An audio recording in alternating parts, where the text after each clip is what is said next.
libre de venir travailler chez vous, de venir exercer vos droits politiques en Mauritanie. Vous n'êtes pas libre ici de voter. Ici en Belgique ou en France, vous n'avez pas le droit de vote bien que vous êtes mauritanien. Vous êtes privé du droit de vote. Bon, la Mauritanie, c'est un pays qui est totalement en panne et en délabrement.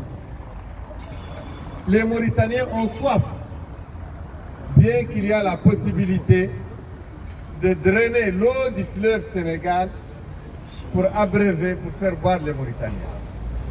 L'État mauritanien aussi peut garder les eaux des pluies pour les transformer en eau potable pour permettre aux Mauritaniens de boire. L'État mauritanien aussi peut dessalir les eaux salées de la mer comme font tous les pays qui se respectent pour faire boire les Mauritaniens. Mais rien n'est fait de tout ça parce que c'est un gang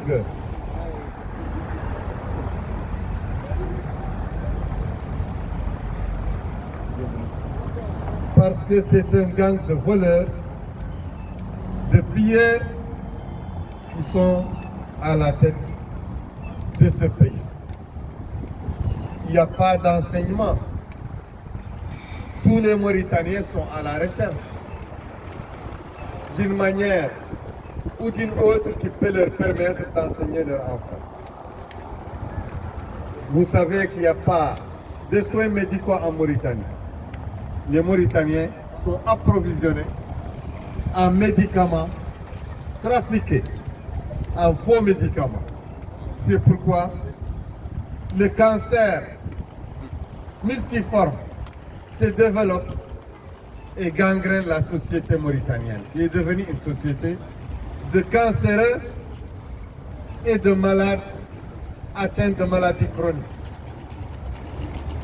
Mais en dehors de tout ça, il n'y a aucun moyen, aucun espoir pour les Mauritaniens de sortir de manière pacifique et légale de cet imbroglio.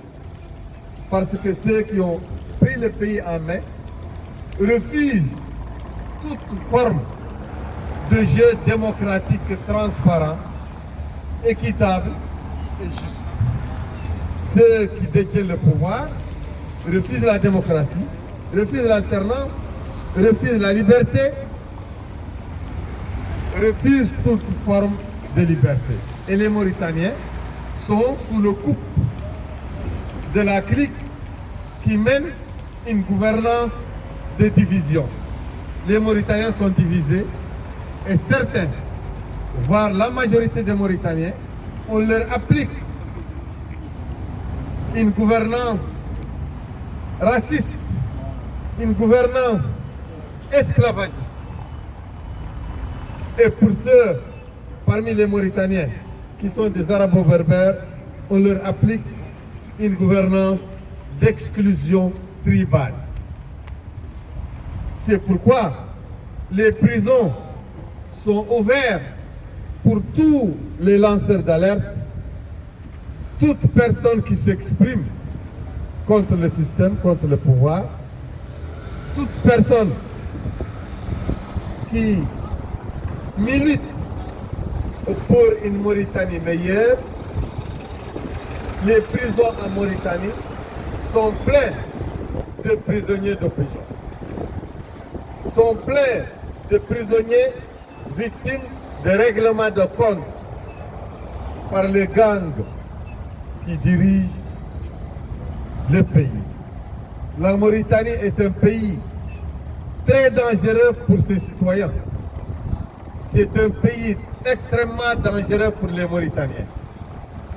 Les Mauritaniens qui sont exposés à toute forme d'abus parce que ceux qui détiennent le pouvoir depuis 1978, l'oligarchie qui a pris le pouvoir depuis 1978, se maintient au pouvoir par la terreur, se maintient au pouvoir par la terrorisation, la terreur, la violence qu'exerce la police politique mauritanienne contre toutes les personnes dissidentes du système qui broie les Mauritaniens, qui les opprime et qui les arrime à leur chaîne multidécennale et multiséculaire. Le pouvoir a fait une manœuvre en parlant de dialogue, mais il ne s'agit pas de dialogue. C'est faux, ce n'est pas un dialogue. Si des gens vous disent Biram n'est pas avec le dialogue, ce n'est pas vrai. Vous me connaissez parce que vous êtes des militants anciens dans la mouvance que je dirige. Vous me connaissez sur le plan international, sur le plan national. Je suis un homme de paix, je suis adepte de la non-violence. J'ai reçu les mérites et les distinctions qu'ont reçu les grands hommes non-violents, comme Martin Luther King et d'autres. Mais ce qu'on nous propose, ce n'est pas le dialogue. On nous propose de nous soumettre au diktat du racisme domestique et d'État, de l'esclavage domestique et d'État, qui est la ligne du gouvernement qui dirige la Mauritanie. On nous propose de se soumettre au gouvernement de la rapine, du vol, du pillage et de l'appauvrissement, de la paupérisation des Mauritaniens, ce que nous refusons. On nous propose de nous soumettre au diktat de la division pour les Mauritaniens. Diviser les Mauritaniens pour mieux régner, pour mieux les soumettre, pour mieux les ligoter, pour mieux contenir leur soif de la liberté et du développement. C'est ce qu'on nous propose, c'est ce que nous refusons. Mais Azouani ne nous a jamais proposé un dialogue. Une fois, la première fois, il nous a proposé le dialogue en 2019. On a pensé que c'était un dialogue. Moi, je me suis engagé dans ce dialogue. Corps et âme. J'ai subi les critiques, les attaques. Mais j'ai maintenu ma promesse, ma parole pour dialoguer avec Azouani. Mais c'est lui qui m'a coupé dans le dos. C'est lui qui m'a trahi. Et comment il m'a trahi? En trahissant ce que j'ai proposé pour les Mauritaniens, que lui seul en tant que chef d'État, il peut donner, qu'il donne l'état civil à tout le monde, qu'il donne les terres à ceux qui les travaillent et qui les ont toujours travaillées depuis la nuit des temps, dans la vallée, dans le Fouta, dans la Folée. Ces paysans qui vivent de la terre, ces lignages de négro-mauritaniens et de Haratin qui vivent de la terre, mais qui en sont spoliés par l'agro-business, soutenu par Azouani, par son pouvoir. Oui, il ne l'a pas fait. Il m'a promis qu'il va défaire le tourment dans lequel se trouvent les orphelins, les veuves et les ayants droit des martyrs des années de Braise. On passe par Inal, par Aguilad, par Walata, partout là où il y a des gens ensevelis, sans sépulture, tués uniquement parce qu'ils sont noirs ou peuls. Il ne l'a pas fait. Je lui ai dit, il m'avait promis qu'il va défaire les chaînes de l'esclavage qui continuent à ligoter encore 20% de Mauritaniens, tous des Haratines. Et il m'a menti. C'est ça. C'est ce dialogue de 2019, 2020, 2021 entre lui et moi. Lui au nom de pouvoir, moi au nom de Rag et de Ira. il avait dit qu'il va libérer les libertés politiques, il va libérer les droits politiques des Mauritaniens. Et chaque Mauritanien ou chaque groupe de Mauritaniens qui veulent créer un parti, que lui, il va leur donner un parti. Et jusqu'à maintenant, nos partis sont interdits. Jusqu'à maintenant, les ONG sont interdits. Jusqu'à maintenant, les Mauritaniens sont interdits de manifester. Jusqu'à maintenant, les Mauritaniens sont torturés et tués dans les cachots de la police. Jusqu'à maintenant, les Mauritaniens sont tués parce qu'ils manifestent. Jusqu'à maintenant, les Mauritaniens sont tués uniquement parce qu'ils sont noirs. Ils sont tués uniquement parce qu'ils sont peuls. Ils sont tués uniquement parce qu'ils vivent à 5e, parce qu'ils vivent à PK. Ils sont tués uniquement parce qu'ils sont des Harati. Et il n'y a pas de justice.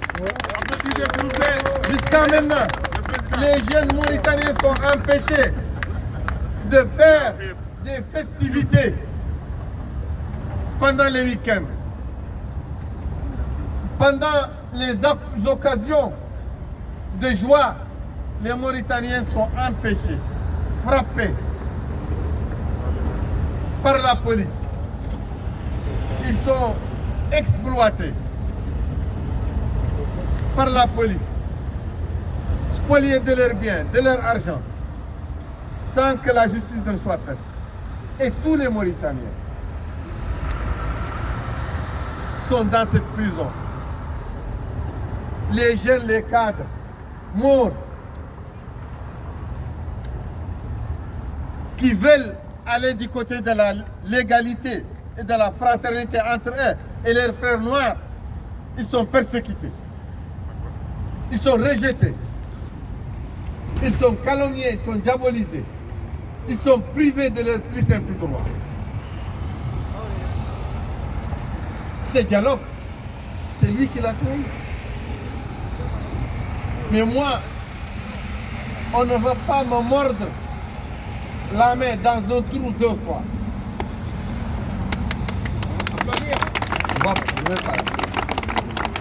Et vous savez que nous avons des morts, des jeunes adolescents, de l'âge de ce gamin, parce qu'ils ont appris par voie de presse que Biram a gagné les élections en juin 2024. Et ils ont été tués. 7 jeunes de son âge ont été tués dans les cachots de la gendarmerie de Kaedi. Parce qu'ils ont dit que Biram a gagné, ils ont manifesté, ils sont joyeux. Des enfants comme lui. Si c'est vos enfants, si c'était l'enfant de Kazouani, l'enfant de Kazouani de cet âge, l'enfant de son premier ministre Mokhtar Ould Diaye, l'enfant du président du Parlement Ould Meguet, l'enfant de Diallo Amadou Bacha, président du Conseil constitutionnel,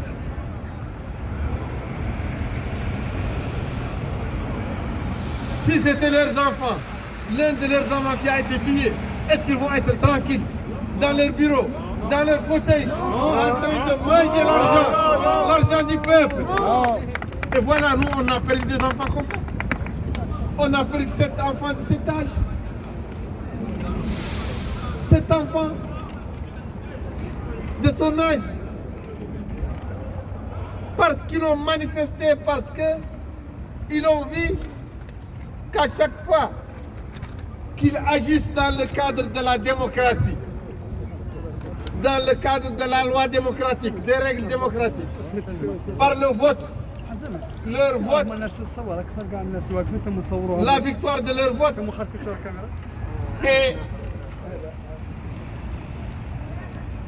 est déclassée au profit de la force brute, de la victoire par la force brute, par les armes de l'État, des institutions de l'État, des corps militaires de l'État, leur violence qui est destinée à défendre le peuple.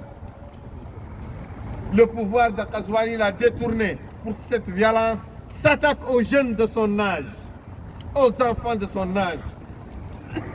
pour terroriser les populations, pour remplir de peur les cœurs des gens, les esprits des gens et les tenir en respect loin de toute tentative de rébellion morale ou idéologique. C'est ça la terreur. Le peuple mauritanien est terrorisé. Il est terrorisé aussi par l'emprisonnement. Pourquoi une faction forte du pouvoir, une faction du pouvoir au sein du pouvoir, parce que dans chaque pouvoir, il y a plusieurs factions. La faction de l'ex-chef de l'État, Mohamed Ould Abdel Aziz, cette faction a été écrasée par la répression.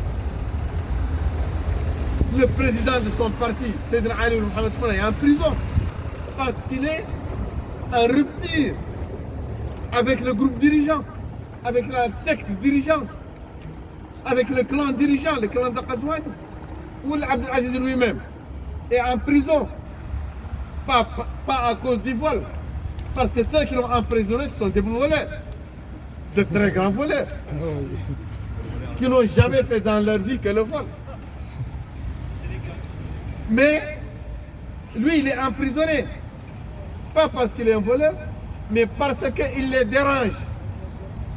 Il s'oppose à eux politiquement et il peut agir pour contribuer à leur chute. C'est pourquoi il est en prison. C'est pourquoi il a été condamné à 15 années de prison. Et Ablaïba, les militants Ablaïba, un militant sincère, désintéressé, humaniste, humanitaire, parce qu'il a dit la vérité crue, qu'il y a une politique de racisme dans l'immigration. Et voilà, ce n'est pas lui seul qui le dit. Le département américain, qui est un gouvernement, le gouvernement américain, qui est un gouvernement partenaire de la Mauritanie, du gouvernement mauritanien, qui a son ambassadeur en Mauritanie. Sa mission diplomatique.